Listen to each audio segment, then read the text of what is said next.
Buenas noches, compañeras, compañeros. Muchas gracias nuevamente por estar con nosotros. El día de hoy tenemos la presencia del maestro en Historia y licenciado en Derecho, Francisco Estrada Correa. Ya es un antiguo conocido de este círculo de estudio, de hecho prácticamente también de los fundadores de este círculo de estudio. Nos acompaña también el compañero Alejandro Lugo, y está por incorporarse nuestra compañera Luna, conocida como Gabriela, y en un momento más estamos esperando a que se incorpore con nosotros. El día de hoy Francisco y el compañero y la compañera nos van a hablar acerca de el saldo de la represión a las manifestaciones, la violación de los derechos humanos en el periodo 2012-2015. Y cedo la palabra a nuestro compañero Francisco Estrada, para que pida un aplauso.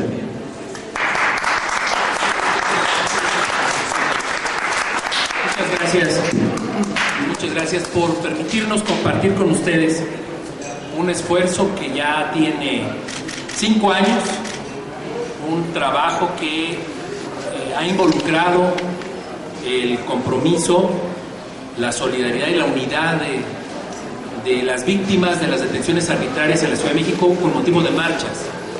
Un tema que es prácticamente ignorado, un tema que se ha querido minimizar y que ha implicado de verdad un gran trabajo para llegar a obtener un poco de justicia en este episodio negro. La historia que voy a tratar de resumirles es una historia de un enorme dolor, pero de una enorme dignidad.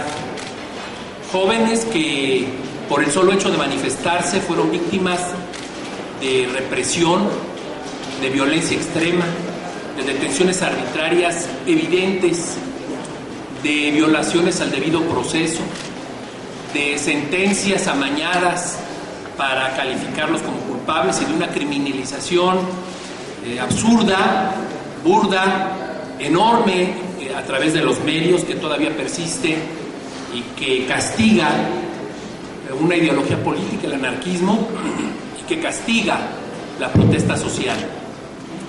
Una historia de madres que de un día para otro se vieron forzadas a convertirse en abogadas, madres y padres que tuvieron que andar peregrinando en cárceles, en juzgados, en ministerios públicos, hablando, agotándose, perdiendo trabajos, comprometiéndose en la libertad de sus hijos, trastocando sus vidas, hermanos, hermanas, novias que tuvieron que pasar por la vejación de ir a la cárcel a visitar a sus parejas.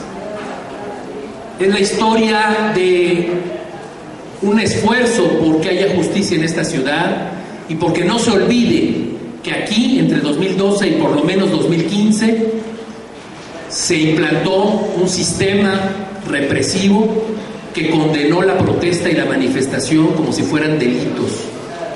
En un principio, el 1 de diciembre de 2012, las acusaciones eran ataques a la paz pública, ultrajes a la autoridad. Después se fueron sofisticando en sus acusaciones, como el delito de ataques a la paz pública se logró como un triste logro en ese tiempo, porque no logramos más que se redujera la penalidad. Pues entonces había que buscar otras formas de retener a los jóvenes, porque eran fundamentalmente jóvenes, pero no solamente jóvenes, retenerlos en las cárceles, y entonces se recurrió a otros delitos: ultrajes a la autoridad, portación de objeto apto para agredir, que implicaba, por ejemplo, la portación de un objeto apto para agredir para un policía podía ser hasta una botella de agua, lo que se les ocurriera que pensaran ellos que podía agredir. Y luego, todavía con mayor sofisticación, inventar delitos de todo tipo, incluido el narcomenudeo y muchos otros. El caso era retener a nuestros jóvenes en prisión. Cuando iniciamos esta lucha, el 1 de diciembre de 2012, fue un despertar muy lamentable en esta ciudad que se jactaba de ser la ciudad de las libertades. Porque ese día lo que nos encontramos fue a un aparato de seguridad que permitió que hubiera destrozos y que una vez pasados estos arremetió contra cualquiera que se le aparece enfrente para llevarlo preso, para torturarlo. Fue el caso de una muchacha que por el hecho de llevar una playera que decía "Yo soy 132", fue hecha presa. Ya aquí está con nosotros Alejandro Lugo, que fue detenido muy lejos del escenario de los destrozos y que sufrió agresiones fuertes. Alejandro Lugo fue detenido el 1 de diciembre de 2012 también. Ese día despertamos a una realidad muy triste porque se inició un protocolo de contención de manifestaciones, de seguridad, etcétera, como le quieran llamar, que implicó algo que nosotros no nos habíamos imaginado, que al menos yo, en lo personal, solo había visto en los libros de historia. El 2 de octubre del 68, el 10 de junio del 71, episodios lejanos que esa noche nos volvieron a traer a la memoria lo que el gobierno es capaz de hacer. Pero no solamente fue la represión, los golpes, la violencia, la tortura, los delitos inventados, porque además se trataba, según las autoridades aquel entonces, el procurador de justicia, el secretario de Seguridad Pública, de delitos altamente peligrosos. Estábamos enfrentándonos casi a una acción terrorista que quería acabar con el gobierno, a una confabulación que ponía en peligro el orden, no solamente de esta ciudad, sino del país. Así nos lo quisieron presentar. Y a fin de cuentas, de los más de 100 detenidos, la mayoría se pudo demostrar que eran inocentes. Y se pudo demostrar que eran inocentes con las propias pruebas con que pretendían acusarlos. Pensamos que ese era un episodio lamentable, pero que era un episodio único. Y para nuestra desgracia, ese escenario se fue repitiendo a lo largo de 2013, 2014 y 2015, agravado, sofisticado. El 10 de junio de 2013, muchachos que eran líderes y activistas sociales, que además se habían caracterizado por defender causas en sus delegaciones, en sus colonias, causas sociales, seguidos por las autoridades del gobierno del Distrito Federal, casados, detenidos y acusados, y todavía con un proceso turbio que han estado ellos defendiendo y tratado de evitar que se consume la arbitrariedad de policías, de ministerios públicos, de jueces, porque fue un contubernio en el que todos se confabularon para hacer aparecer que cada vez que se salían manifestaciones, salían vándalos a causar destrozos y a poner en peligro la tranquilidad de la ciudad. 2 de octubre de 2013, 6 muchachos detenidos en Paseo de la Reforma. Igual, iban pasando, uno era músico, otro era maestro, otro era trabajador. Historias que ese día se trastocaron, proyectos de vida que se rompieron. Con las pruebas de la inocencia de ellos en la mano, nos sentamos varias veces con el subsecretario de gobierno de la ciudad, y era evidente, no podían decirnos otra cosa, porque las pruebas eran claras. Ellos no habían hecho destrozos. Presentamos un video donde se ve claramente cómo un grupo encapuchado destruye comercios, los granaderos atrás viendo qué hacían, y en cuanto terminaba su acción, a detener a los que iban pasando por ahí. ¿Qué obtuvimos de el subsecretario de gobierno? Nada. Acudimos con el entonces presidente del tribunal Aquí está Lucy, que también fue parte de ese trabajo de defensa, y el presidente del tribunal nos dijo simplemente: no puedo hacer nada. Yo tengo que responder a los comerciantes, a los empresarios, pero son inocentes, aquí están las pruebas. Pues sí, pero hay que seguir el proceso. Yo recuerdo que le dije: entonces usted prefiere que un tribunal federal le venga a decir que hubo injusticias, que se equivocó la justicia del Distrito Federal. Pues sí, lo más que puedo hacer es, cuando esté ese amparo, ayudar a que se agilice. Y así fue, salieron con amparos federales, que si ustedes revisan esos amparos, son el catálogo de las mayores aberraciones de la justicia que se cometieron en esta ciudad, insisto, desde que fueron detenidos hasta que fueron llevados al Ministerio Público, durante su proceso, dentro de los reclusorios y con las sentencias que se les aplicaron.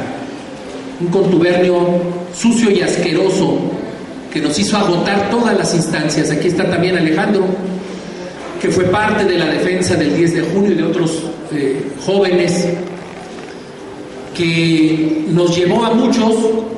En lo particular, yo no ejercí el derecho, me vi obligado a meterme en este tema, y que nos hizo entrar a una dinámica en la que teníamos que cubrir la parte jurídica, cubrir la parte política, porque quiero decirles a ustedes que el GDF siempre supo lo que estaba pasando, siempre. Al día siguiente de que había una manifestación, estoy hablando, fíjense ustedes, de 29 manifestaciones reprimidas entre el 1 de diciembre de 2012 y el 1 de diciembre de 2015. Al día siguiente acudíamos invariablemente a hablar con el procurador, con su jefe de asesores, con quien fuera, con el subsecretario de gobierno, con información. Los propios muchachos nos ayudaban. En alguna ocasión yo recuerdo que estaba con Alejandro en su casa juntando videos, grabaciones, para llevarlas y mostrarles a la autoridad la arbitrariedad que estaban cometiendo, pedirles que no siguieran por ese camino. De cada una de esas manifestaciones tenemos documentada la información, al día o los 2 días siguientes, de la inocencia de quienes detenían, y el gobierno no hacía nada. Se instalaron infinidad de mesas. Nos ofrecieron abrir mesas para revisar los casos, las libertades. Nos sentamos con las autoridades del GDF horas y horas. No obtuvimos nada de esas mesas. De ninguna de esas mesas se obtuvo ni una ventaja. Nos engañaban, nos daban largas. Hay un caso que para mí es vergonzoso de lo que es capaz la autoridad. Un joven detenido el 2 de octubre de 2013, detenido por cierto antes de las manifestaciones, en un camión, fue acusado de que vandalizó, destruyó el mobiliario urbano, etcétera. Él había sido detenido anteriormente, era un activista universitario, y lo habían acusado de robo agravado por alguna cuestión. Me tocó a mí y al licenciado González Esmal ayudar a su madre en ese proceso, que dilataban, retrasaban, obstaculizaban. Había concluido ya su sentencia, porque fue sentenciado, y no lo dejaban salir en libertad. Se logró finalmente que saliera en libertad. Bueno, pues ese joven lo detiene y resulta que lo acusan de vandalismo, ataques a la paz pública, ataques a la autoridad, etcétera, etcétera. Pero además lo torturan en el reclusorio, infinidad de anomalías en ese caso. Nos sentamos con el subsecretario de gobierno y le dijimos: es que no hay razón para que él esté preso, ahí están las pruebas de la inocencia, etcétera, etcétera, como les he platicado, les presentamos todo. Le digo: sí, de acuerdo. Lo que pasa es que él está preso no por estas cosas, sino porque no había cumplido su sentencia anterior. Le dije: no puede ser, me consta. Si yo le traigo a usted la boleta y la terminación de su sentencia, el SAL, sí, nos dijo en la mesa, tráeme la boleta y con eso ya, que él terminó Se la llevamos, pues no lo liberaron. Este muchacho entró en huelga de hambre, en protesta. No recuerdo cuántos días pasó, pero fueron más de un mes. Él lo hacía en protesta por todo esto. Y nosotros insistiendo con las autoridades. Entonces volvimos a hablar con el subsecretario y le dijimos, necesitamos que esto lo pare, porque además ya está en una situación comprometida para su salud. Y nos dijo que concluya la huelga de hambre. En cuanto termine la huelga de hambre lo liberamos. Fíjense ustedes lo que implica a un ser humano pedirle, que ha tomado una decisión así, pedirle que concluya una huelga de hambre. Además lo que implica para las autoridades, ¿no? El quitarles la presión.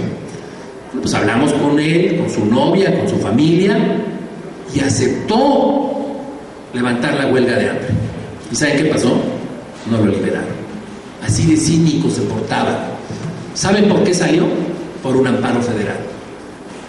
Y así les podríamos relatar infinidad de casos. ¿Por qué se los estoy trayendo a la memoria? Porque en agosto de 2015, después de pasar por todas las vías que se les ocurran, obviamente buscar el apoyo de la Comisión de Derechos Humanos, que jamás nos ayudó en nada. Es más, la Comisión de Derechos Humanos hizo lo posible por criminalizar a los muchachos. Llegó incluso a utilizar las causas para agravar las acusaciones del gobierno. El papel que desempeñó Perla Gómez en este episodio oscuro, la historia se lo va a demandar, porque jamás alzó la voz por ninguno. Y cuando en agosto de 2015 decidimos, agotadas todas las vías, el diálogo político, las vías jurídicas prácticamente agotadas, en ese tiempo teníamos todavía en reclusión a 6 compañeros, en fin, prácticamente sin salidas, optamos por luchar por una iniciativa de ley de amnistía que nos permitiera cortar de tajo con ese infierno que seguían viviendo los jóvenes. Infierno me refiero, aparte de todo lo que habían pasado, de la tortura, la represión, las detenciones, la criminalización atroz que todos ellos viven todavía a la fecha, porque todavía a la fecha dicen los vándalos de las manifestaciones. Aparte de todo eso, había muchos que seguían teniendo que ir a firmar semanalmente. Había muchos que tenían suspendidos sus derechos políticos y además muchos tenían antecedentes penales. Y por si fuera poco, 6 de ellos seguían en prisión con delitos que hacían imposible ya su defensa.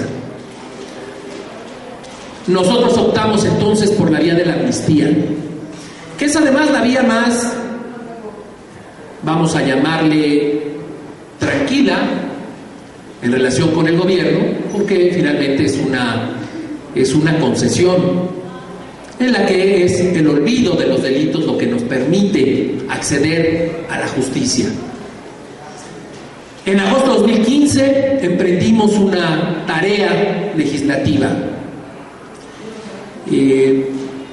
Tuvimos una reunión con el grupo parlamentario de Morena, les presentamos con imágenes, con documentos, todo lo que había implicado este esquema represivo del que le estoy hablando, y el grupo parlamentario Morena se comprometió a meter y defender nuestra iniciativa que habíamos elaborado entre las víctimas, algunos abogados y los familiares, para cerrar este capítulo. No sabíamos lo que nos esperaba, porque en octubre de 2015 se subió al Pleno y se mandó a Comisión de Derechos Humanos de la Asamblea la iniciativa de amnistía, pero había un detalle: Morena no participa en comisiones, es decir, que no había forma de defender la iniciativa porque los diputados no participaban en el proceso legislativo. Entonces decidimos nosotros hacernos cargo del cabildeo de esta iniciativa, y víctimas, abogados, familiares, nos dimos a la tarea de convencer a los diputados. Organizamos 3 foros, organizamos reuniones con ellos, con sus asesores, Tuvimos el apoyo y la comprensión y la solidaridad del presidente de la Comisión de Derechos Humanos de la Asamblea, que me permitió asistir normalmente a todas las reuniones en las que se discutía la amnistía. Y de las primeras pláticas con los diputados en las que me decían: no quiero oír nada porque esos son delincuentes que hay que tener en prisión, logramos que el dictamen de la iniciativa se aprobara por todas las fracciones parlamentarias. Y logramos el consenso de todas las fracciones parlamentarias. Pero entonces, con el dictamen listo, positivo, a favor, con el compromiso de las fracciones parlamentarias de votar en favor, pues intervino nuevamente el gobierno del Distrito Federal. Y resulta que el gobierno del Distrito Federal planteó que la amnistía no era necesaria, que había que quitarla. En la visión de estos asesores, o no sé qué sean, estrategas de la política del GDF, pensar que en la Ciudad de México hubiera una amnistía era una afrenta a los políticos que tenían grandes ambiciones para el futuro. Entonces esa amnistía estorbaba, no convenía. Y entonces se planteó una vía, decían ellos, para liberar a los muchachos que estaban presos.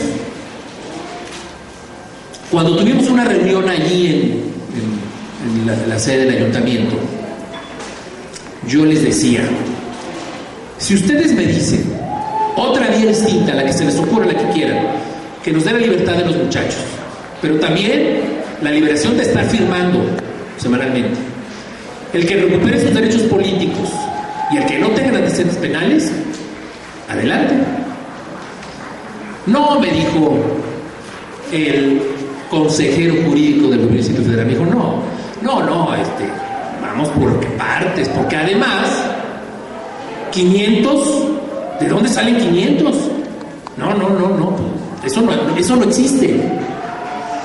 No, vamos a ver, revisar los casos, preliberación, etcétera. Entonces yo le dije: perdóneme, señor, pero yo he estado en estas mesas 100 veces y 100 veces me han dicho lo mismo y yo no creo en lo que me está diciendo. A partir de ahí iniciamos un trabajo a contracorriente, incluso de quienes creíamos que nos iban a ayudar a sacar la ley de amnistía. No me dejará mentir Alejandro, varios de los compañeros fueron convocados a la Asamblea Legislativa, a las oficinas de Donceles, para planteárseles con toda claridad por el coordinador del grupo parlamentario. Les dijo: a ver, muchachos, hay dos vías. La vía larga, difícil, imposible, que quién sabe cuándo se dé, porque está muy difícil, de la amnistía que propone Francisco. Y la vía corta, fácil, la más viable, que es negociar con el GDF. Bueno, la respuesta, quiero decirles que fue que decidimos aceptar reunirnos con el consejero jurídico bajo dos condiciones. La amnistía no se bajaba, pero además no queríamos intermediarios. El diálogo iba a ser directo con las víctimas. Y si había interés en liberarnos, pues entonces, bajo esas dos condiciones, iba a ser que íbamos a aceptar las reuniones. Esto fue en octubre de 2015, teniendo ya todo listo, teniendo ya el dictamen aprobatorio, forzando nosotros, fíjense lo que les estoy diciendo, porque nosotros los que estamos aquí y muchos más hemos hecho trabajo parlamentario, no hemos tomado tribunas, ni cerrado calles, ni hemos hecho ninguna actividad que puedan nadie de ellos echarnos en cara. Hemos hecho un trabajo serio, hemos empeñado nuestra palabra de defender la justicia con las armas de la ley y lo hemos demostrado.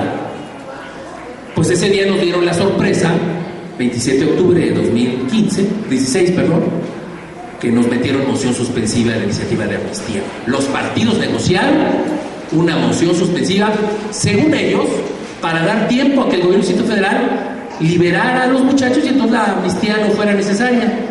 Bueno, ese mismo día, 27 de octubre, nos reunimos con el consejero jurídico y ese día nos ofreció que los muchachos saldrían libres en diciembre de ese año. Llegó diciembre, hicimos todo lo que procedía, nosotros seguíamos trabajando por la amnistía, quiero decirles, porque además recibimos el compromiso de los coordinadores de todas las fracciones parlamentarias, de todas, de que teníamos su voto aprobatorio si demostrábamos, fíjense nomás lo que nos pedían demostrar, dos cosas. La primera, el consejero jurídico decía una enorme mentira, que él sabe que es mentira, que la Asamblea Legislativa no tiene facultades para emitir una iniciativa de amnistía. Él decía que no era eso posible porque los delitos federales los tiene que amnistiar el Congreso de la Unión. Y él decía además que ya había muchos ejemplos, y ponía el ejemplo de la amnistía de Chiapas. Lo que no dice el señor consejero jurídico es que ninguno de los muchachos presos en manifestaciones fue acusado de ningún delito federal. Son delitos locales, todos. Y la iniciativa de amnistía de Chiapas para el STLN tuvo dos vertientes. Una, amnistía federal que emitió el gobierno de Carlos Salinas para delitos federales y para allanar el paso a las negociaciones de paz. Y otra, necesariamente local, que emitió el Congreso de Chiapas para amnistiar sobre delitos locales. De ese tamaño fueron las mentiras que el consejero jurídico fue a decir a la Asamblea Legislativa. Lo otro que decía él y que decían varios diputados es que era un mito, era una mentira que hubiera habido todo eso que pasó en la Ciudad de México en las manifestaciones entre 2012 y 2015. Era un mito que hubiera habido violencia, represión, detenciones arbitrarias, que era un invento, que los 500 detenidos arbitrariamente, que son los que nosotros tenemos contabilizados, 506 para ser exactos, de los que tenemos nombre y apellido, eran un invento, eran una falacia. Bueno, pues por eso emitimos este documento. Este documento, que se llama La razón de nuestra lucha por la amnistía, las violaciones a los derechos humanos en la Ciudad de México entre 2012 y 2015, los saldos de la represión contra manifestantes, es producto de nuestra experiencia vívida, de todo lo que hemos pasado en estos años y el testimonio claro de la represión con nombres y apellidos.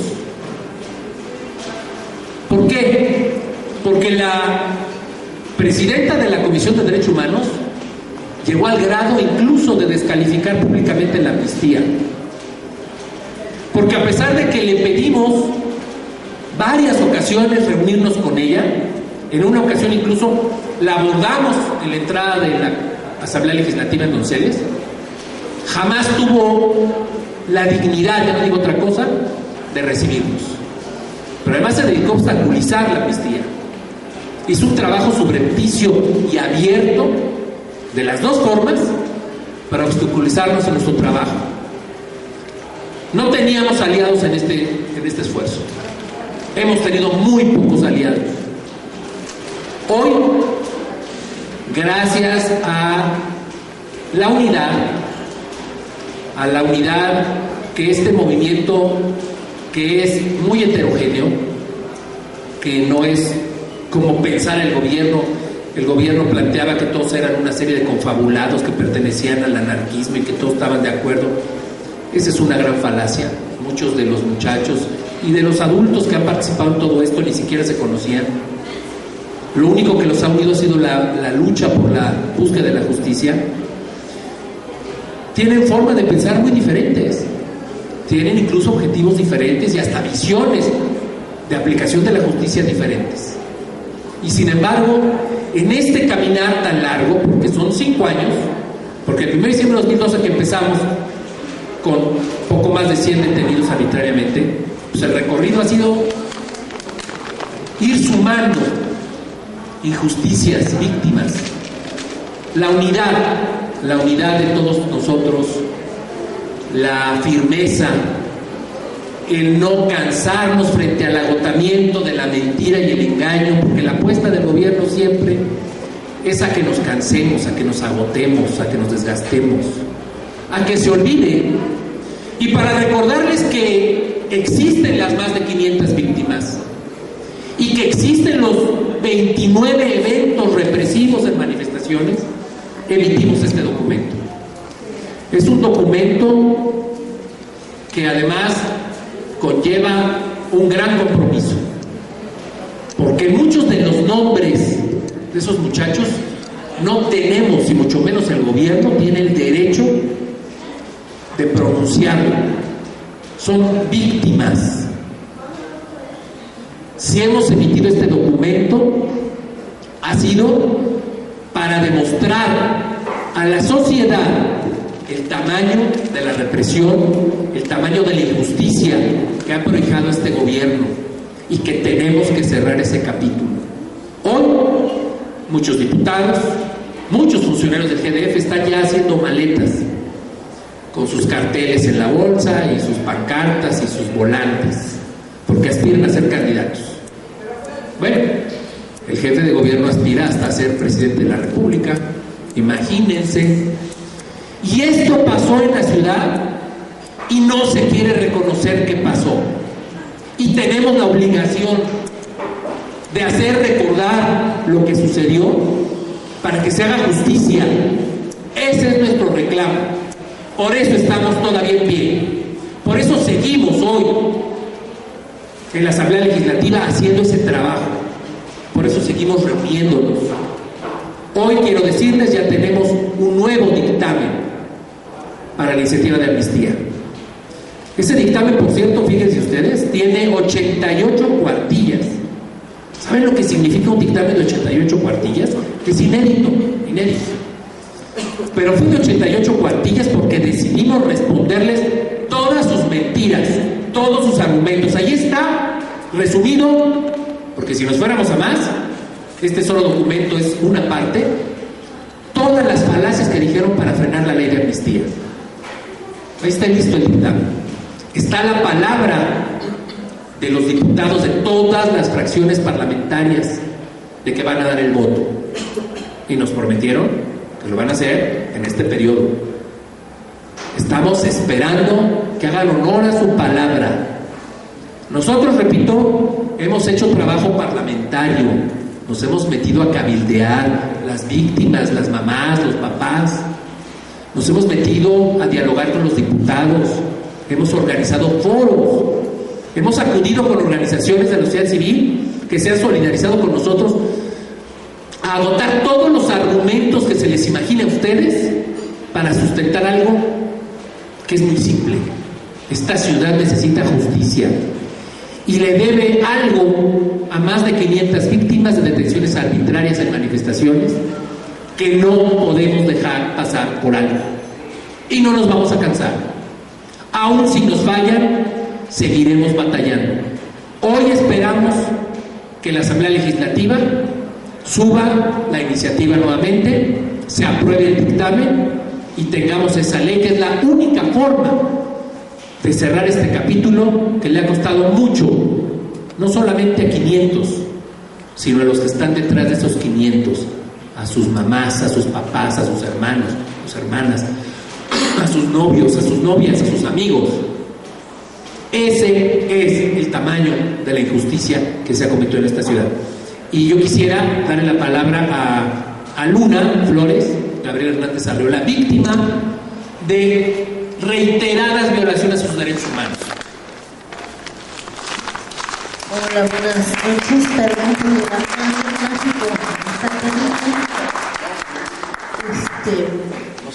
Pues les agradezco que estén aquí. Les platico que hemos acudido a instancias internacionales en busca de apoyo para que conozcan los casos, y lo seguiremos haciendo porque no nos cansamos. Muchas de estas organizaciones nos han ignorado y vamos a seguir insistiendo en que se nos vea, en que se nos apoye. ¿Por qué? Porque debemos de cambiar lo que está pasando en la Ciudad de México. Esto pues no es cosa del pasado, sigue sucediendo. Los granaderos siguen reprimiendo a quien protesta. Esta represión pues se vio más a partir del 2012, del 1 de diciembre hasta el 2015, donde pues eran reprimidas todas las protestas. Yo fui acusada de ultrajes a la autoridad, un delito que hoy ya es inconstitucional. No me llena que este artículo sea inconstitucional en mi caso. ¿Por qué? Porque yo soy inocente. La inconstitucionalidad del artículo dice que pues ya no soy perseguida por esto, pero nunca dicen que no cometí el delito de agredir a 2 pobres granaderos el 2 de octubre con piedras, palos y botellas y mentadas de madre. No lo hice. Y para mí la amnistía es importante. ¿Por qué? Porque la amnistía diría que se equivocaron, que soy inocente y que no cometí este delito por el cual aún hay presos, aún hay procesados por ultrajes a la autoridad. También luchamos por la inconstitucionalidad del 362 y pues es increíble que también por el delito de ataques a la paz pública haya presos y procesados y ya fue declarado inconstitucional. Ahora mismo seguimos pidiendo la ley de amnistía por mí y por los más de 500 detenidos ilegal y arbitrariamente, y pues no nos vamos a cansar hasta lograr la amnistía. Después pues veremos qué sigue, porque hay que quitar ciertos artículos como son el 287 y el 362 del Código Penal de la Ciudad de México, así como otros artículos que sería el de portación de objetos aptos para agredir, que también han sido utilizados para criminalizar la protesta. Vamos caminando, vamos paso a paso y no vamos a permitir que esto siga sucediendo en esta ciudad, que se criminalice a los jóvenes, que se criminalice a quien protesta y que pues vayan a parar años a la cárcel. Ahorita pues hay chicos que ya tienen 3 y 4 años presos en el contexto de marchas y manifestaciones, acusados con estos 2 artículos. También por ellos estamos exigiendo la amnistía, porque pues bien que mal yo estoy libre, ando en la calle, pero ellos siguen privados de su libertad y exigimos que se liberen. Exigimos que los que siguen firmando cada semana desde hace 4 años ya no lo hagan, porque no cometieron ningún delito, porque protestar no es delito. Ahora, con el paso del tiempo, pues en mi caso se dieron 2 recomendaciones de la Comisión Nacional del Distrito Federal, 2 recomendaciones que tampoco me llenan y no están completas. Yo en la primera, en la del 10 de junio, no sabía que podía impugnarla porque yo no estaba de acuerdo. En la segunda la impugné, que fue por mi detención en el 2013 por los hechos del 2 de octubre. La impugné. ¿Por qué? Porque en la Comisión de Derechos Humanos del Distrito Federal se me omitió de la recomendación del 2 de octubre. Decían que no tenían conocimiento de mi caso, siendo que pues ya me habían dicho que estaba próxima a salir la recomendación. Fui a preguntar qué pasaba, no encontraron mi expediente, se perdió mi expediente. Ya milagrosamente lo encontraron. Se me prometió hacer una recomendación para mí sola, lo cual no hicieron. La hicieron junto con los del 1 de septiembre del 2013, los detenidos. Al no estar conforme con esa recomendación, ¿por qué? Porque no se tocaba a la juez que me encerró injustamente, pues decido impugnarla, y por otras causas que no me parecían en esa recomendación, la impugnó el 21 de septiembre del 2016. Hoy a la fecha pues aún no hay respuesta. siguen revisando mi expediente. Al paso del tiempo también me entero que puedo pedir la reparación patrimonial del Estado. Esto es una reparación integral que pues a la cual tengo derecho, y es lo que voy a pelear ahora. Pido mis documentos en la Comisión de Derechos Humanos del DF y se me revictimiza. ¿Por qué? Porque se niegan a dármelos. Me dicen que yo tengo muchos abogados, según ellos, y que les pregunte a qué tengo derecho, que ellos pueden tardarse 4 meses en darme estos documentos. Dicen que debo de sentirme afortunada por estar en 2 recomendaciones. Yo no pedí ser agredida por policías para sentirme afortunada. Me dicen cosas así, que si quieren me dan los papeles y si no quieren, no. O sea, ese es el trato que se nos da en la Comisión de Derechos Humanos del DF. Pedimos en reiteradas ocasiones ver a Perla, fuimos ignorados. Qué bueno que ya no está. Esperamos que esta nueva presidenta actúe de forma diferente y deje de revictimizar a las víctimas. Pues no nos rendimos, el camino sabemos que es largo, no sabemos si nos tardemos 1 año o muchos años para obtener justicia. En el caso de la amnistía, pues sí exigimos que sea a la brevedad posible para seguir avanzando y que los chicos que están presos salgan y que se reconozca que violaron derechos humanos de personas que pues no estamos de acuerdo en su forma de gobernar, que no estamos de acuerdo en el alza de los alimentos, que no estamos de acuerdo en el alza de la gasolina, que no estamos de acuerdo en el alza del boleto del metro. Creo que tenemos derecho de decir no quiero eso sin ser encarcelados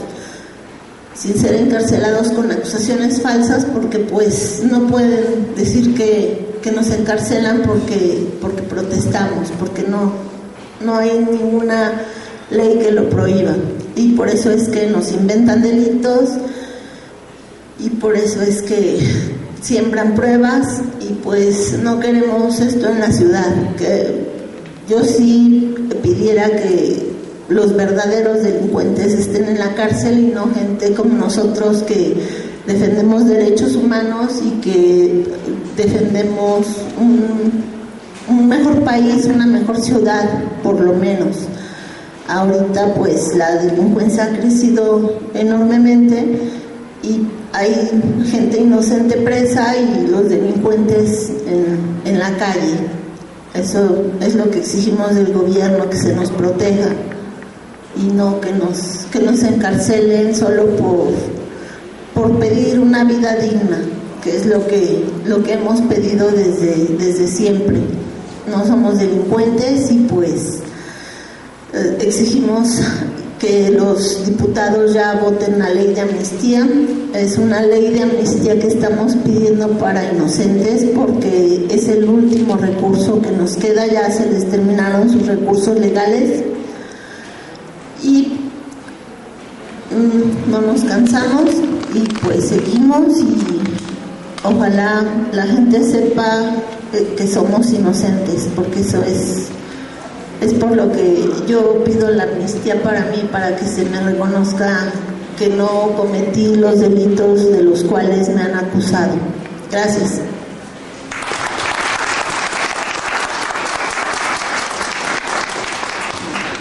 Quiero nada más decir que a Luna, la jueza no le daba libertad porque decía que su delito era ser asiduo asistente de manifestaciones. Fíjense, nada más para que vean el tamaño de las violaciones que hemos padecido. Alejandro Lugo. Buenas noches, gracias por su presencia, por su atención. Pues retomando un poco el título del informe que les venimos a presentar, la razón de nuestra lucha por la amnistía, les quiero platicar un poco de mi motivo por esta lucha que empieza desde el 1 de diciembre del 2012, aún no sabía a qué íbamos. Pues mi historia comienza junto con la de mi esposa. Íbamos caminando el 1 de diciembre del 2012 cerca de nuestra casa. Íbamos a comer a un restaurante a una cuadra, cuando vemos que granaderos de la Ciudad de México están golpeando personas, rompiendo mobiliario urbano, haciendo todas las cosas de las que después seríamos acusados los detenidos. Estábamos en la glorieta de Colón. Ahí mi esposa, yo y varias personas más estábamos sobre el Paseo de la Reforma. Empezamos a increpar a los policías y a tratar de defender a la gente que estaba siendo golpeada, ¿no? Que era gente como nosotros, realmente ni siquiera sabíamos, no teníamos una lectura de lo que estaba pasando en ese momento. El hecho es que minutos después un jefe de policía les da la instrucción a sus policías de que nos detengan a mi esposa y a mí dentro de un estacionamiento público, donde policías estaban haciendo un desmadre, estaban dañando coches, aventando gas lacrimógeno. Y es el hecho que intentan detenernos. A mi esposa logran ayudarla, trabajadores de ese estacionamiento público, resguardarla. Y yo soy detenido, soy torturado, soy agredido sexualmente por policías de la Ciudad de México, llevado al búnker, torturado, no se me permitió dormir durante 48 horas en el búnker. Y después, sin avisarnos, bueno, ahí llegamos 102 personas detenidas. Sin avisarnos, somos sacados en la madrugada, 2 días después, sin avisarnos qué iba a pasar, por personas encapuchadas y con armas largas y amenazándonos que nos iban a desaparecer, que habíamos valido madre. Esto fue el 3 de diciembre del 2012. Respiramos un poco cuando vimos que íbamos esposados ya dentro de camiones sobre el eje central. Y alguien dijo, al parecer nos están trasladando al reclusorio, ¿no? Respiramos ahí, ¿no? Creímos que podíamos seguir vivos. Muchos de aquí recordarán lo que significó el 1 de diciembre, ¿no? Veo muchas caras conocidas, gente que fue solidaria, gente que desde ese momento tomó la defensa y tomó participación proactiva en nuestra defensa, se movilizaron, estuvieron presionando. Ahí tratamos de mantener una resistencia al interior de la cárcel, siendo que éramos personas que nunca nos habíamos visto, que no nos conocíamos, y eso fue importante para mantenernos dignos y conscientes de lo que estaba pasando. Sin embargo, aquí quiero reconocer y traer a la memoria lo que pasaba afuera, ¿no? Afuera le tocó al licenciado Alejandro Esquivel, al licenciado Estrada, a Lucy, a la señora Lourdes, a Pau, defendernos, ¿no? Muchos de ellos sin conocernos decidieron poner su trabajo, algunos como abogados, algunos como historiadores, otras personas simplemente como madres de desaparecidos, como parejas, como nuestras parejas, llevar nuestras voces y reunirse con quien se tuvieran que reunir y gritar por libertad donde lo tuvieran que hacer.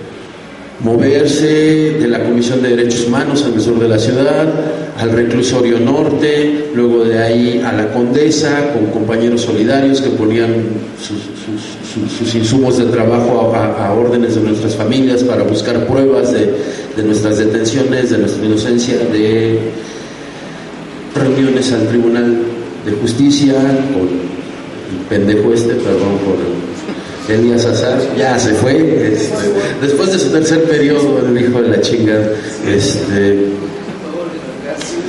por fin, algo había que darle al infelices. Son 27 días de que en chinga a mí me sigue pareciendo muy cabrón. Como me platica Pau, como me platica mi mamá, y mi hermana, que en este caso son mi familia y mis 2 sobrinos, cómo se tenían que dividir en un día normal, uno irse al tribunal, otro irse y aparte había que visitar al preso, ¿no? Y pasar horas formadas para estar alrededor de 1 hora con los presos, ¿no? Y cómo nos empezaron a platicar de la señora Lourdes, que estaba afuera, que estaba apoyando, de Luna, que no tuvo un familiar detenido en esa ocasión, sin embargo estaba en huelga de hambre, en solidaridad con nosotros.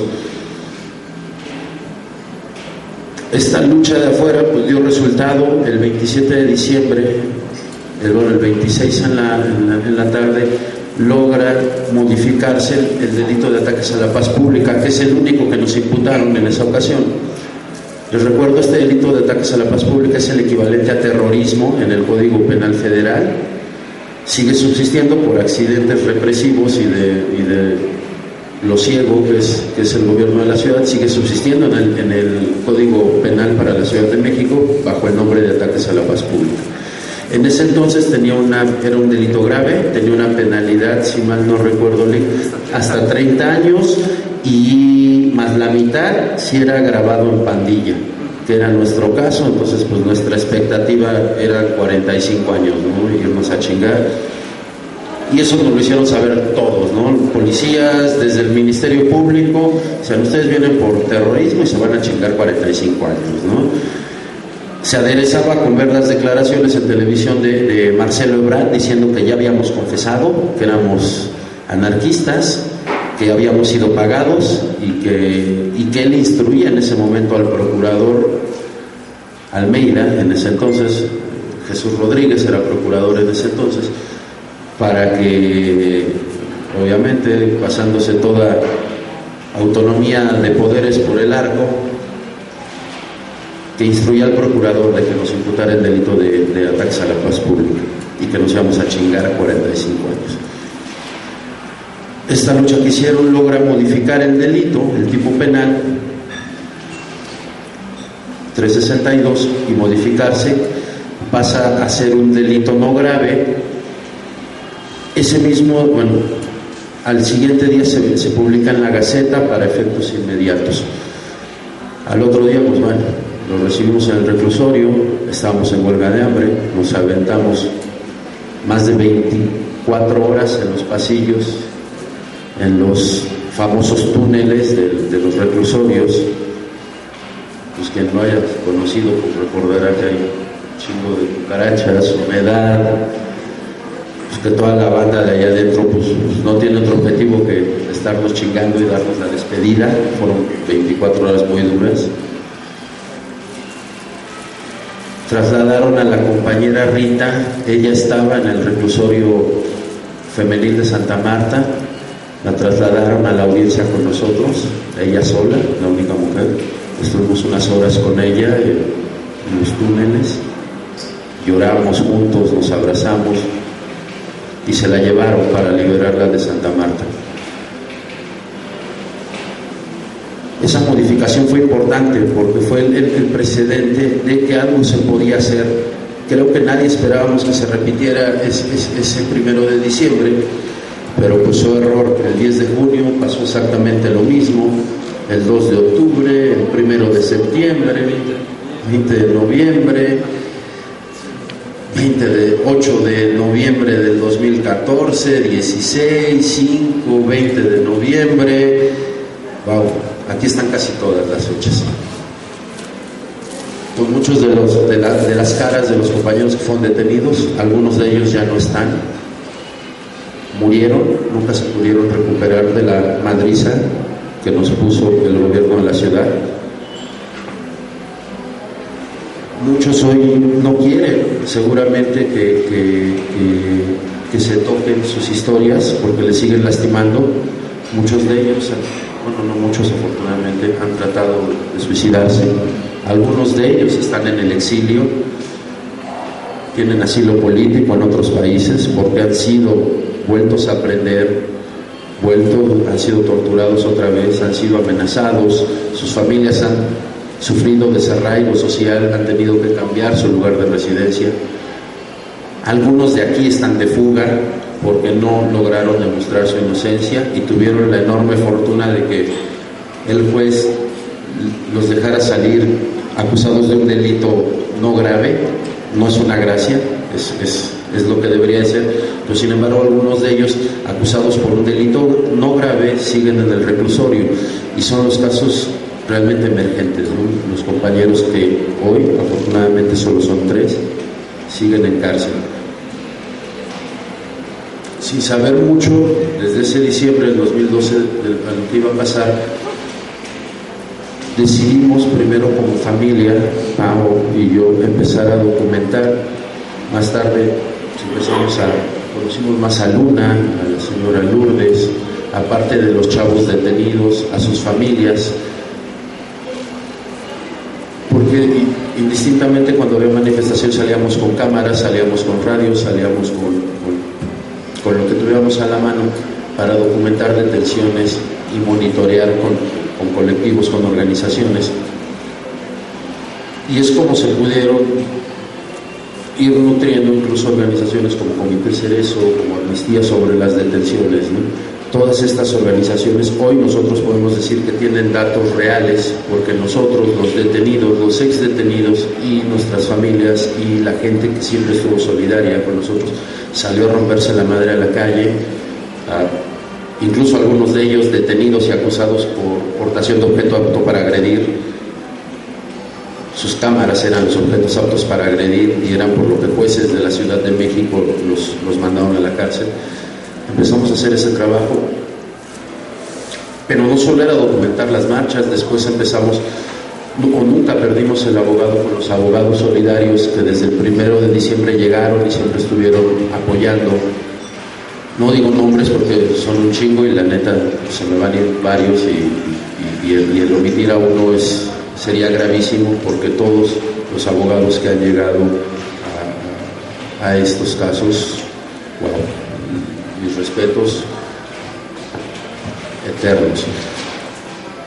Entonces empezamos a seguir la defensa, los abogados haciendo lo suyo dentro de los tribunales, pero como expresos, pues nos tocó hacer de todo, desde correr por insulina para papás diabéticos que les estaba dando el cuarto, separar a mamás peleándose, consolar a amigos, a parejas, llorar cuando se les dictaba auto de formal prisión a los compas. Y desde ahí, pues esto fue nutriéndose y fue creciendo. Y es el día que hoy no podemos decir que esta lucha la llevaron los de 1 de diciembre o los de 2 de octubre o los de 10 de junio, ¿no? Esta lucha la hemos llevado desde madres de desaparecidos, de compañeros que no tuvimos el gusto de conocer en vida, pero que sabemos que hubieran apoyado nuestra lucha, nuestras parejas, abogadas que llegaron mucho después a esto, abogados que llegaron últimamente, pero que le han entrado con toda la decisión del mundo a esto, que han puesto su tiempo, que han puesto su trabajo, que han puesto su esfuerzo, que han puesto toda su energía porque esto se dé. Y será, como lo decía Francisco, porque agotamos todo. De todas estas 30 manifestaciones son muy diversos. Algunos siguen en proceso, han ganado amparos y los amparos les han repuesto el proceso ante lo evidente de las irregularidades y del mal trabajo de la Procuraduría de la Ciudad de México. Se han ganado amparos, lamentablemente, solo para que se reponga. Entonces se repone y tiene oportunidad. Digamos que es bueno porque no se da por cierto las acusaciones de la Procuraduría. Sin embargo, es un proceso legal el 10 de junio que ya va para 4 años. Ya son 4 años.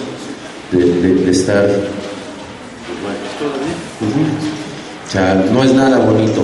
En mi caso yo iba 2 veces a la semana al juzgado del reclusorio norte, ¿no? 2 veces a audiencia y aparte una vez más a revisar el expediente, y si tenía que sacar copias, prácticamente viví en el juzgado 1 año, ¿no? El caso de los compañeros de 2 de octubre, hay compañeras, mujeres que fueron condenadas, y compañeros con sentencia condenatoria, compañeros varones que están condenados, y llama la atención y hago la diferencia porque fueron más altas las condenas a las compañeras mujeres que a los compañeros varones en el caso de 2 de octubre.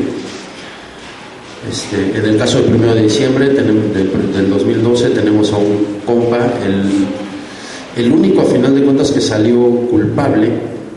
Está de fuga, era un chavo de 18 años en ese entonces, ahorita tiene 23 años, pues su familia y él se tuvieron que mover de ciudad, él y algunos miembros de su familia de país, porque lamentablemente perdió. Otro más de esa fecha perdió, pero 4 años después su caso hizo que el delito de ataques a la paz pública se declarara inconstitucional, el caso de Brian. Él hoy está en el exilio, tiene asilo político fuera en otro país.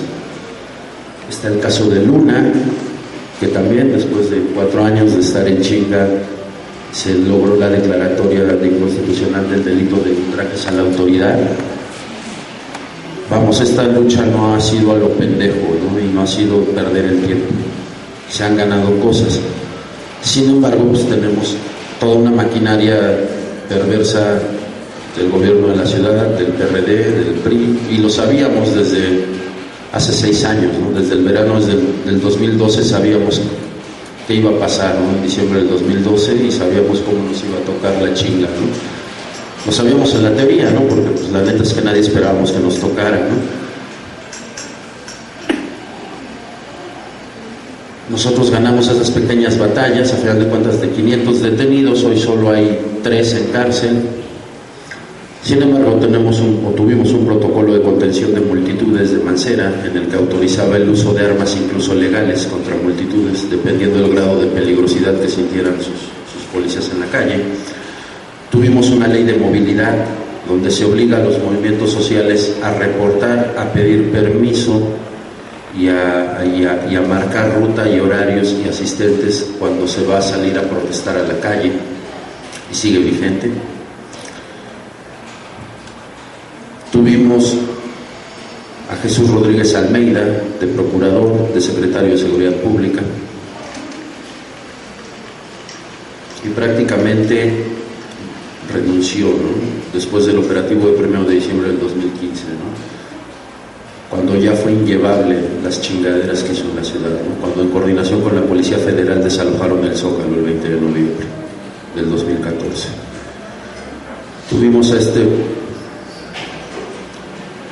perdón por la palabra, pero es tan ojete que hasta se me olvida el nombre, el procurador que se acaba de ir, Ríos Garza, Rodolfo Ríos Garza. Actuaciones tan brillantes como Narvarte, como 1 de diciembre, como 2 de octubre, como el caso de Yaquiri, como el caso de Carlos Sinué.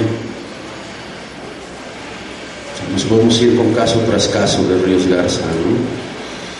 Y renunció y se fue tranquilamente. Tenemos casos de tortura muy cabrones, muy lamentables. El caso de Uriel Polo, chavito menor de edad, 217 golpes en el cuerpo calificados, o sea que tardarían más de 15 días en sanar. Ni siquiera lo presentaron al Ministerio Público los policías de la Ciudad de México porque creían que estaba muerto y preferieron irlo a aventar a indios verdes. Está documentado también. Y no tenemos al día de hoy un solo puerco ni de la Procuraduría General de Justicia del DF ni de la Secretaría de Seguridad Pública del DF responsabilizado penalmente por ninguna de estas agresiones. En mi caso, la tortura fue con agresiones sexuales. Está documentada por la Comisión de Derechos Humanos del Distrito Federal. No hay un solo policía responsable, siendo que lo conozco y reconozco plenamente al agresor. Entonces esta lucha la conocen un poco más hoy, esperaríamos que la apoyaran. En especial esperamos que la nueva presidencia de la Comisión de Derechos Humanos de la Ciudad de México haga su trabajo. Pero bueno, Perla Gómez estaba tan necesitada de buenos puntos de vista que incluso le recomendó a la Asamblea Legislativa derogar los delitos usados contra activistas y manifestantes en estas marchas. Sabía que no iba a pasar, pero ella lo hizo, ¿no? Entonces hoy esperamos que esta lucha por la amnistía se acompañe desde la Comisión de Derechos Humanos. Lo más importante, si queremos seguir ganando espacio entre la gente, y otra vez los invitamos a que conozcan este informe. Próximamente estaremos viendo cómo se publica en escrito y en electrónico, y que lo acompañen y que hagan suya esta voz, porque es la voz de 500 personas que no tuvieron por qué haber sido detenidas, que al igual que ustedes fue por estar pasando, por ayudar a alguien más, por decirle a un granadero, como una señora me llamó mucho la atención aquí en la esquina, ¿no? Que le decía a los pinches granaderos, déjalo, cabrón, eso no es de Dios, ¿no? Le estar madreando a un chavito. Pues se fue a reclusorio la señora, ¿no? Y pues, muchas gracias.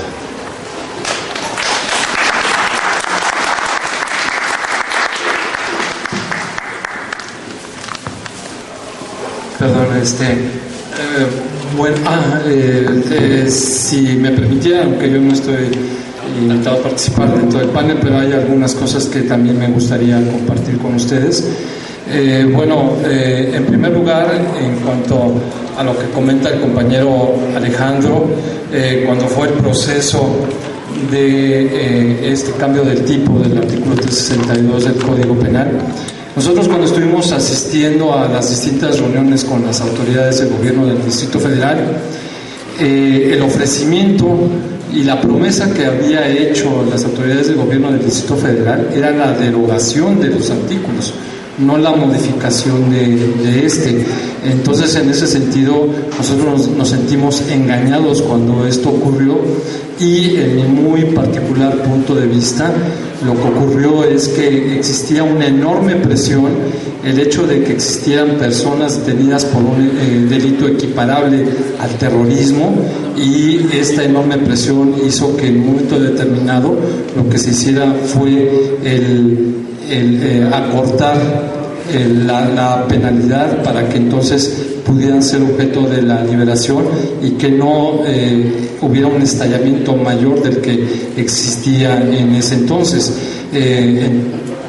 Claro, afortunadamente esto benefició a los compañeros, pero yo siento que esto fue de esta manera, porque de otra manera ya hubiera ocurrido que se hubieran derogado estos dos artículos, el 362 y el 287, que han sido ya declarados por la Suprema Corte de Justicia como inconstitucionales.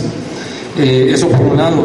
Por otro lado, también recuerdo el caso de Luna, su proceso, cuando en alguna ocasión salíamos de una audiencia de los compañeros del 10 de junio, ella es detenida de una forma totalmente brutal. Yo fui testigo de ello junto con estos compañeros y otros más, en donde no nos muestran una orden de aprehensión, nada más la enseñan así. Bueno, pero antes de esto la derriban de una manera también brutal, casi abajo de un carro, y también no nos permiten verla, sacan las armas, y ocurre que después esta orden de aprehensión era respecto a un proceso que no era por el cual, si mal no me equivoco, por el cual te estaban procesando, y del cual nunca te habían notificado, si mal no recuerdo, ¿no? Entonces, esto ocurrió. En el caso específicamente de los compañeros del 10 de junio, que es el que yo tengo, pues también llevamos ya un proceso que el día 10 de junio cumplió 4 años. Si bien estos compañeros están libres, pues están sujetos a proceso, y ellos cada semana tienen que ir a firmar. Esto en sí ya es una vulneración y una agresión a sus derechos, porque ellos no pueden continuar sus vidas normales. Uno de ellos vive en la ciudad de Querétaro con su papá enfermo, y todas las semanas tiene que acudir a la Ciudad de México a realizar la firma. Y esto ha ocurrido porque en 4 ocasiones ya ha habido la reposición del proceso a través de los amparos que se han interpuesto, en los que se ha determinado la violación al debido proceso por parte del juez de la causa, en donde de una manera ya determinante, a consigna, ha repetido y repetido las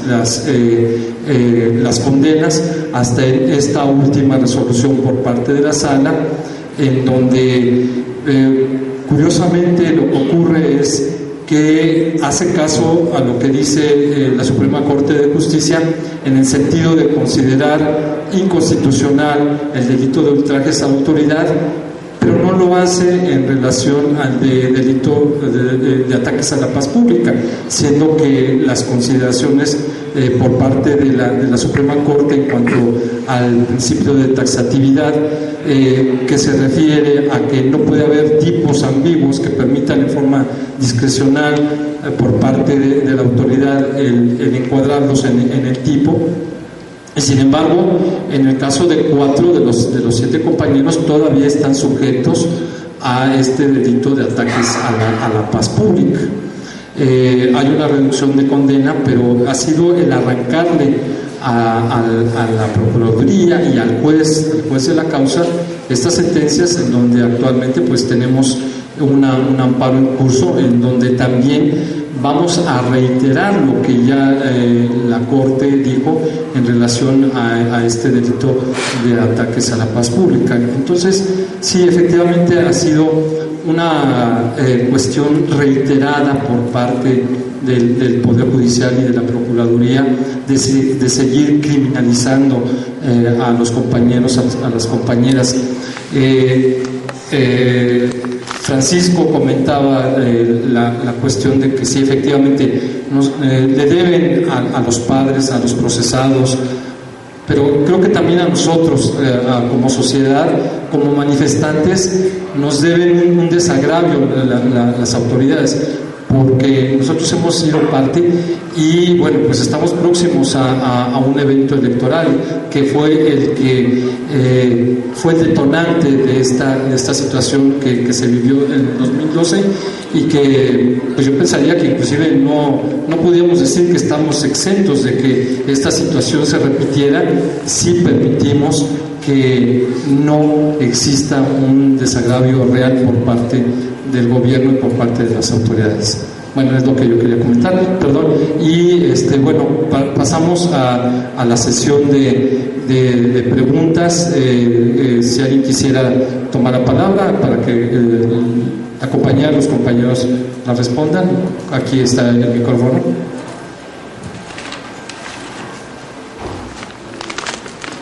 ¿No hay nadie? Pues me parece bien. Ahora todo quedó muy claro. Bueno, pues, compañero. ¿Quiere pasar acá o...? No sé si se escucha, no paso. Sí. Gracias. Bueno, pues antes que nada, creo yo que fue una exposición muy clara, o un muy pequeño ejemplo de lo que está pasando en nuestro país. Digamos, prácticamente se ha vuelto más represivo este país, el estado represor desde 1968 a la fecha, ¿no? Este es un ejemplo mínimo, porque esta represión está generalizada tanto en el campo como en la ciudad. Y ahora hablar aquí solamente de 3-4 años, sabemos los antecedentes que venían del actual gobierno, desde que era el gobernador del Estado de México, ¿no? Con lo que sucedió en Atenco. Esto pues viene en aumento. No sé si se enteraron que antier aprueban una nueva ley para ahora sí entrar prácticamente en los domicilios sin una orden judicial por cuestiones de dar una opinión en redes sociales. Entonces, si vemos los antecedentes de la Revolución Mexicana para acá, pues esto ha sido de siempre. Siempre el pueblo en la sociedad trata de manifestarse y arrancar ciertas cositas que inmediatamente modifican. Es decir, nuestra justicia está podrida. Es una podredumbre que se viene arrastrando, y con todas las enmiendas a la Constitución, pues prácticamente se requiere una nueva Constitución en este país, sobre todo en cuestiones de justicia. Y bueno, ahí creo yo que hay otras cosas que se pueden hacer. Hay quien ha dicho, pues una nueva revolución, un nuevo constituyente se requiere, pero para que cambie esto, porque estamos poniendo más parchecitos, y es loable la lucha que hacen las personas que les ha tocado vivir esto, como el ejemplo que nos están dando hoy. Desgraciadamente a veces les toca a unos y a otros no nos toca. A mí me tocó en el 10 de junio del 71 y pues aquí estoy, y he participado casi en todas las marchas. hasta los 60 años que estuve participando activamente, y bueno, pues acá estamos, y muchos compañeros se quedaron en el camino. Creo yo que también la sociedad llega el momento en que se cansa, como dice el dicho de tanta pinche tranza.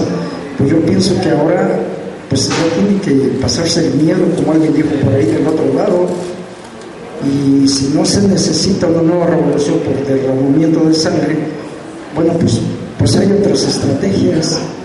Son 35 poderosos de este país que son los que están haciendo todo esto, y el gobierno en turno se convierte en un títere de las transnacionales y de la burguesía criolla.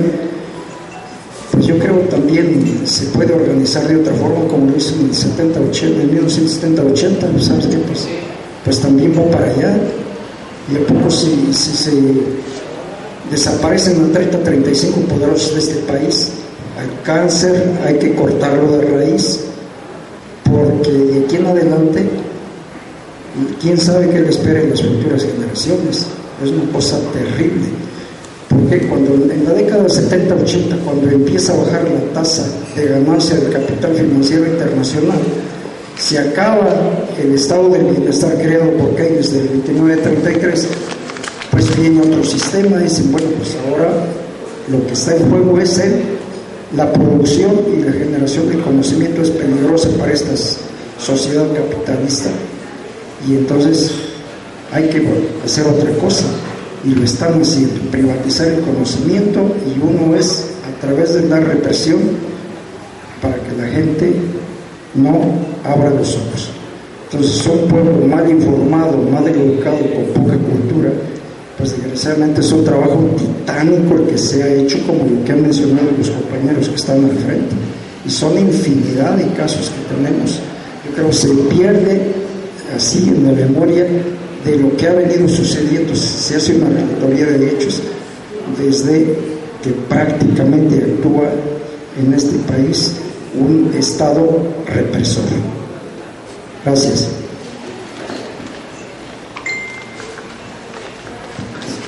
¿Alguien más quiere? Gaby.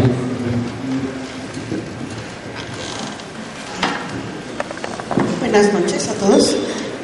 Nada más quisiera recordarles que nuestros compañeros que están aún presos han sufrido verdaderas golpizas. Prácticamente en una o dos ocasiones los han masacrado. El compañero Janspa, inclusive antes de que lo tuvieran preso, lo tiraron por muerto en la colonia de Doctores, fue salvado por algunas personas, y en esa ocasión también prácticamente fue masacrado. Entonces no nos debemos olvidar de ellos, porque son luchadores. No les ha importado dar su vida, dar su libertad, pero ellos siguen luchando aún dentro de la cárcel. Eso es todo. Gracias. Gracias, bueno, pues tenemos aquí el vivo ejemplo de la represión al grado de la muerte. En el caso tenemos aquí a la mamá de Carlos Sinue, que no sé si también quisiera darnos un poco de testimonio, por favor.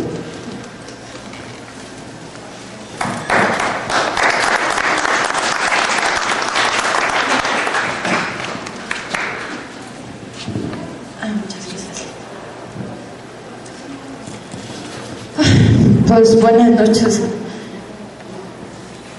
Hubo muchos recuerdos. Que me dice Ale, bueno, pues desde el 12 de diciembre también fuimos a la marcha, nos fuimos a manifestar. Y pues sí, como dice Ale, el hecho de saber que aunque no los conocíamos, el hecho de saber que había presos, que había jóvenes. Yo estuve también ahí en San Lázaro, después nos fuimos a la Alameda. Había varios compañeros de Carlos en la marcha y bueno, pues corrimos porque había un verdadero desorden, tratamos de poner vallas, recibimos algunos golpes, iba yo con mi hija, la más chica, y bueno, fue muy doloroso el saber que hubiera jóvenes así reprimidos. A mí es lo que con lo que más me identifico es con los jóvenes, porque pues así fue asesinado mi hijo, ¿no?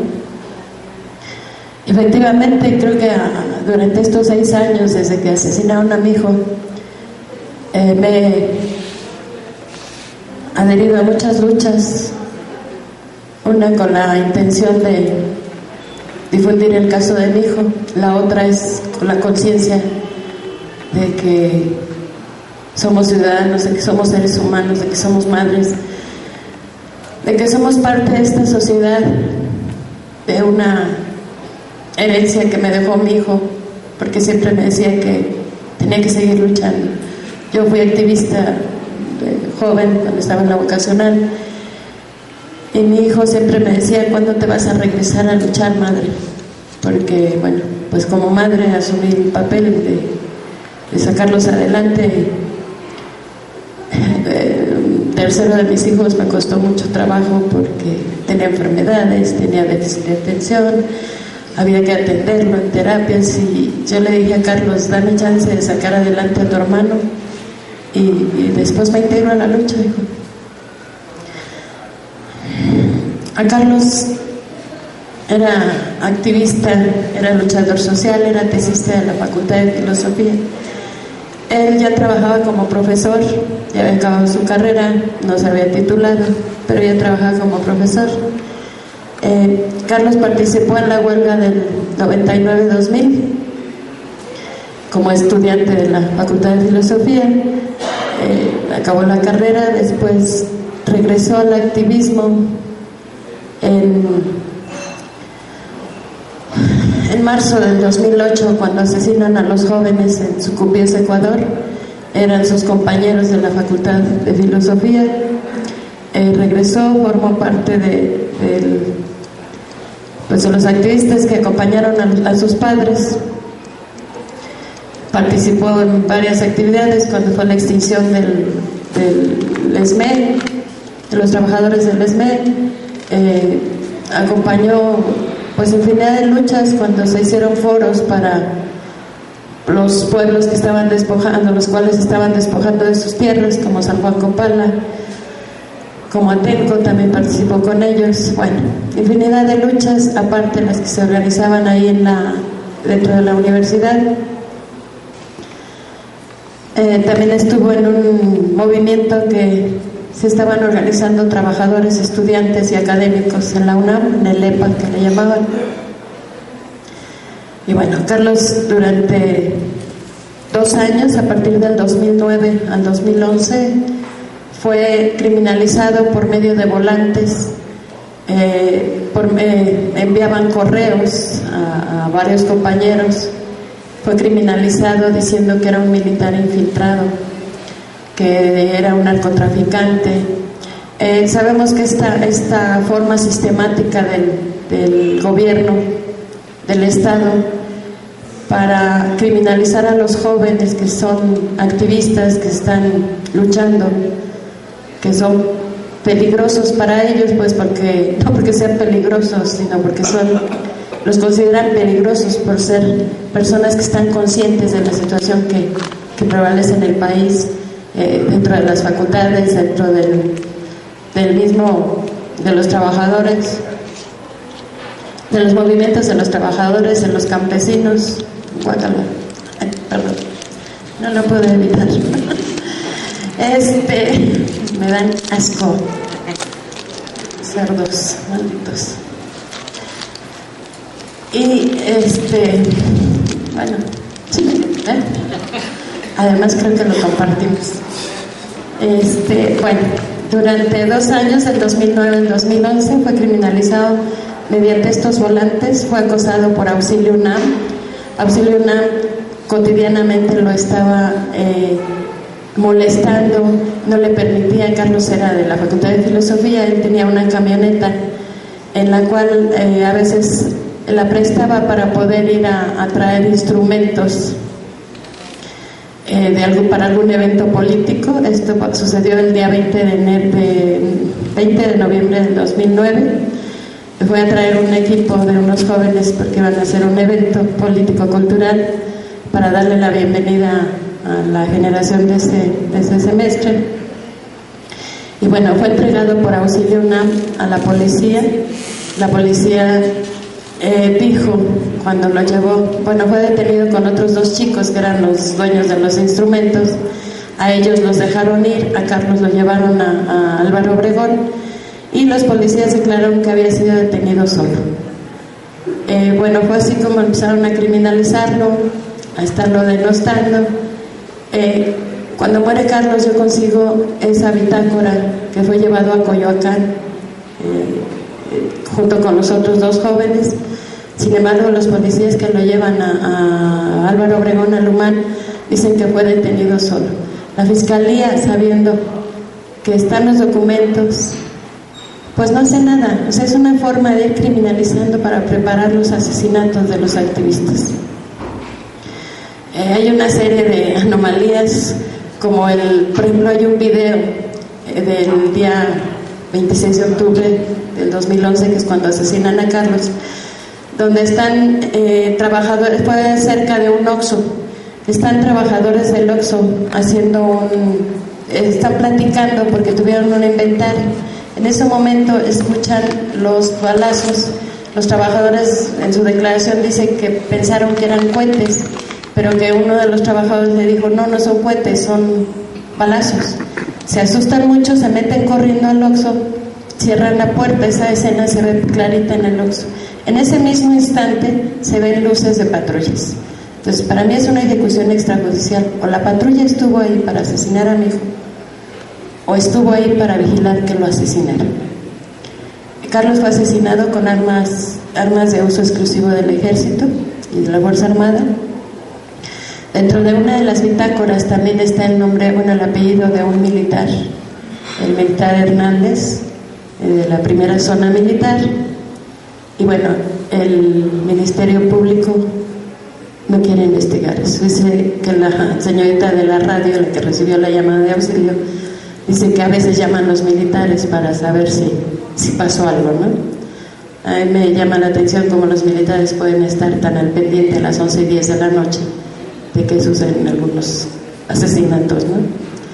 Efectivamente, el Ejército también tiene que ver esto. La Fiscalía no ha querido investigar.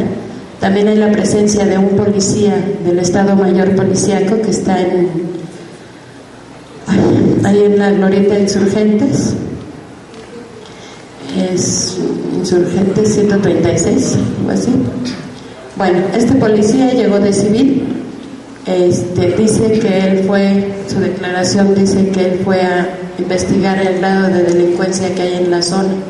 La misma pregunta, a las 11:10 de la noche se hacen estadísticas de eso, pues no, ¿verdad? Y se le pide que informe a qué fue. Pues el señor dice que le entregó su informe, pero pues se perdió porque se inundó esta oficina y no hay informe. Se le pide a la delegación a la Fiscalía de Coyoacán de quién fue el que demandó a Carlos para que estuviera detenido el 20 de noviembre del 2009, y también se desapareció esa documentación. Todo lo gubernamental va desapareciendo cuando quieren proteger a estos asesinos, ¿no? En este caso son los que hicieron los disparos, y quien mandó a hacerlos, pues precisamente porque fue el Estado, porque fue una ejecución, es que todo eso desaparece. Pues es una fiscalía. Mancera era procurador cuando asesinaron a mi hijo, y el señor a mi hijo lo matan el 26, y el día 2 de noviembre el señor dice que la muerte de Carlos fue un asunto pasional de delitos contra la salud, y que Carlos era irascible, que varias personas lo dijeron, y bueno, jamás presentó los testigos que hayan dicho que Carlos era irascible. Yo tuve pues desdicha o oportunidad, no sé cómo llamarle, de entrevistarme con él, Mancera siendo procurador. Le reclamé y le dije que quién hijos de la chingada era él para decirle que Carlos era irascible si no lo conocía, y de declarar que era pasional si ni siquiera a mí me habían entregado la necropsia. En la mesa que estaban los abogados de la UNAM, los de derechos humanos, algunas personas que me acompañaron, me pidió una disculpa, me dijo me pidió una disculpa porque los medios lo habían obligado a tener que decir eso.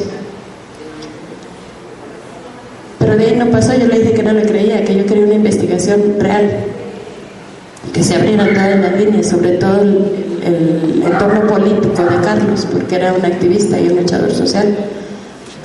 Pues se fue de campaña, jamás me volvió a recibir, le metí documentos, le hicimos un plantón junto con la madre de Mario González, fuimos golpeados en 2 ocasiones por estar ahí. Y bueno, a toda esta corrupción, tanto del gobierno, bueno, de Mancera, tanto de Ebrard, porque cuando ocurrió no hizo nada, a pesar de haber hecho varias movilizaciones, ni siquiera la recibió.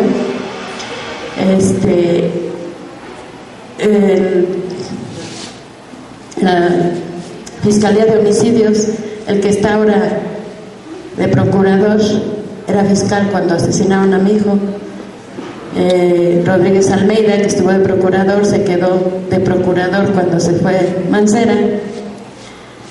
Después estuvo Ríos Garza y siguió Garrido de su procurador.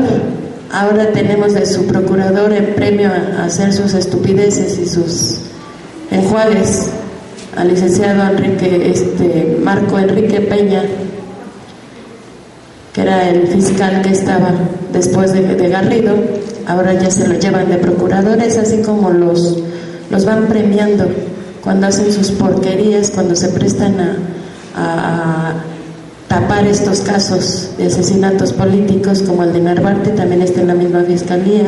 El de esta chica lesbi también está en la misma fiscalía. Cuando se le empezó a exigir que renunciara a Marcos Enrique Peña, pues no renuncia, mejor se lo llevó su jefecito Garrido, se lo lleva como su procurador. Ahora está el señor. Ahorita tienen a otra fiscal que desde que cambiaron he pedido que poderme entrevistar con ella para que se siga viendo lo de mi caso, y pues sencillamente no reciben, ¿no? Yo no he quitado el dedo del renglón, sigo estos 6 años, no hay, bueno, antes era un diario, después cada 8 días, después cada 15 días a la fiscalía. Y pues ya van varias veces que intentan cerrar mi caso. Yo solicité a la Comisión de Derechos Humanos, a Perla Gómez y sus aliados, que se aplicara el protocolo de Minnesota, porque es un caso político la ejecución de mi hijo. Me lo negaron. Estuve trabajando durante un año con los primeros visitadores, que llevan 6 primeros visitadores que cambian, para que se hiciera una recomendación. Esto empezó en enero del 2016, y eso a razón de hacer una movilización, porque ya de plano no me recibían en la comisión, me cerraron las puertas totalmente. Logro que volver a que retomen mi caso. Se hacen mesas para la recomendación.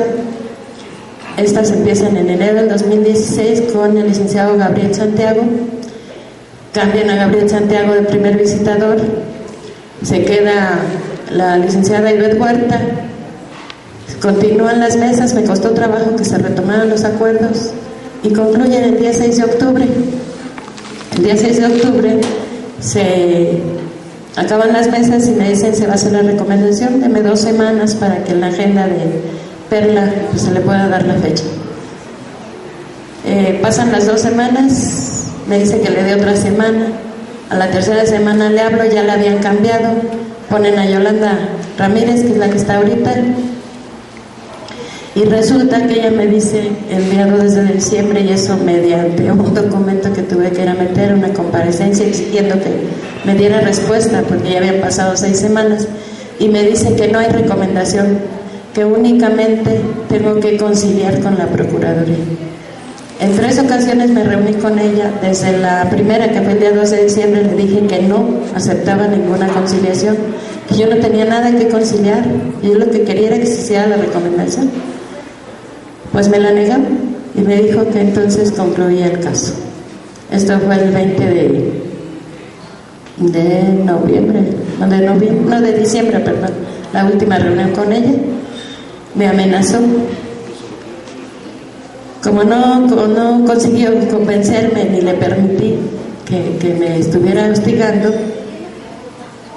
le había solicitado también una cita con Perla, Y según ella, el día 20 de diciembre me dijo que a la Perla había dicho que si quería algo que lo platicara con Yolanda, que ella no podía recibir. Ante esto, pues hice una movilización el día 1 de marzo y para que me dieran la cita me tuve que quedar 3 días en plantón. Pues así como trabaja la comisión, o sea, es una más de las instituciones que sirven de filtro, de tapadera, para que a las autoridades, tanto de la Procuraduría, tanto del gobierno, en este caso a Mancera, pues les sirvan para contener a todas las víctimas y a todos los delitos que se cometen y todos los derechos que son vulnerados. Les sirven, para eso está esa comisión, ¿no? También lo último que hicimos fue estar protestando, participando con organizaciones civiles y sociales para echar afuera a Perla. Y pues lo logramos, fueron varias organizaciones, también nos golpearon por ahí, pero pues lo logramos, ya la sacamos. Esto pues esperemos que la nueva presidenta de la comisión realmente trabaje, esperemos que no sea otro filtro para Mancera o para el próximo gobernante de la ciudad, y que pues esperemos que haya justicia, ¿no? También pedí que hubiera una comisión revisora independiente, cosa que me fue negada tanto por la Procuraduría como por Derechos Humanos. Estoy en espera de la resolución del amparo, esperemos. No sé qué hacer, yo no soy católica, pero pues ya no sé cómo hacerle, porque creer en la justicia, creer en el Estado, pues está muy cabrón. Yo lo único que creo es que no me puedo dar por vencida y que voy a seguir, se lo juré a mi hijo y se lo sigo jurando cada vez que hablo, cada vez que pienso en él, que voy a seguir por lo menos mientras esté viva. Muerta no sé qué vaya a hacer, pero algo tengo que hacer por allá con él. Y pues lo único que he hecho es tratar de que se haga justicia, no nada más en el caso de mi hijo, por muchos casos, por todos los jóvenes, sobre todo que a los jóvenes los reprimen mucho por el hecho de pensar, por el hecho de estar conscientes. Pues por última, siempre le mando un abrazo a mi hijo y un beso, y decirle que lo quiero y que voy a seguir a como dé lugar. Y agradecerle a los compañeros, pues nos acompañamos en estas luchas que llevamos, que aún cuando no es la misma, como decía Ale, por esas madres, porque cuando fueron detenidos ellos sí no los conocía ni a ellas, pero el saber que estaban sufriendo porque sus hijos estaban presos, que pues no sabían ni qué hacer. No se tiene experiencia en estas cosas, la vamos teniendo con el tiempo, pero el saber que a mí me fortalecía el decirles, porque lloraban y me decían: tu hijo está vivo y tienes que luchar, tu hijo está vivo y tienes que luchar, lo vas a sacar. Era con lo único que los podía consolar y acompañar y estar ahí con ellas cuando era posible, ¿no? Y así en infinidad de luchas andamos. Pues yo nada más pido justicia y decirle a mi hijo que lo amo. Te amo, hijo, y voy a seguir, tú lo sabes, tu madre es terca y voy a seguir, mi amor, te quiero. Gracias, compañeros, gracias.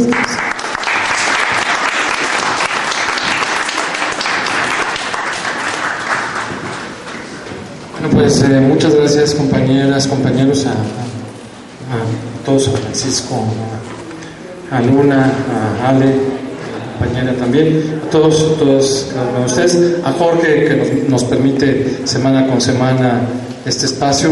Bueno, pues les damos las buenas noches, muchas gracias, hasta luego. ¿Quieres comentar algo más, Francisco? Bueno, ¿Esa comisión depende de la Procuraduría o es como la Comisión de Derechos Humanos de Fray Bartolomé o otras? Pero ¿dependen de la Procuraduría esa comisión? La Comisión de Derechos Humanos se supone que es autónoma. Se supone. Pero no es cierto. Se supone. Por eso dije, si depende de la Procuraduría, pues nunca va. No, se supone que es un ente autónomo. Se supone que es un organismo público pero autónomo, pero a la presidenta Perla Gómez, que acaba de salir, la nombró de dedazo Mancera hace 4 años. Tan malo fue su trabajo que en estos días podía reelegirse para un periodo más, o podía repetir un periodo más de 4 años. Sin embargo, ni los diputados de Mancera votaron por ella. Entonces, fue tan nefasto. Esperemos a ver qué pasa con quien sigue. El compañero quiere preguntar. A los compañeros que están aquí en la mesa, la siguiente pregunta: ¿cómo le podemos hacer para obtener el informe que ustedes tienen en sus manos? En la página de la amnistía.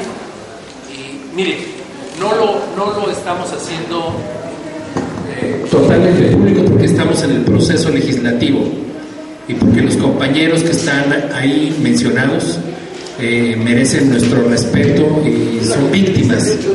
Pero el documento se va a publicar en los próximos días en la página de la amnistía y le vamos a dar una más amplia difusión con su publicación.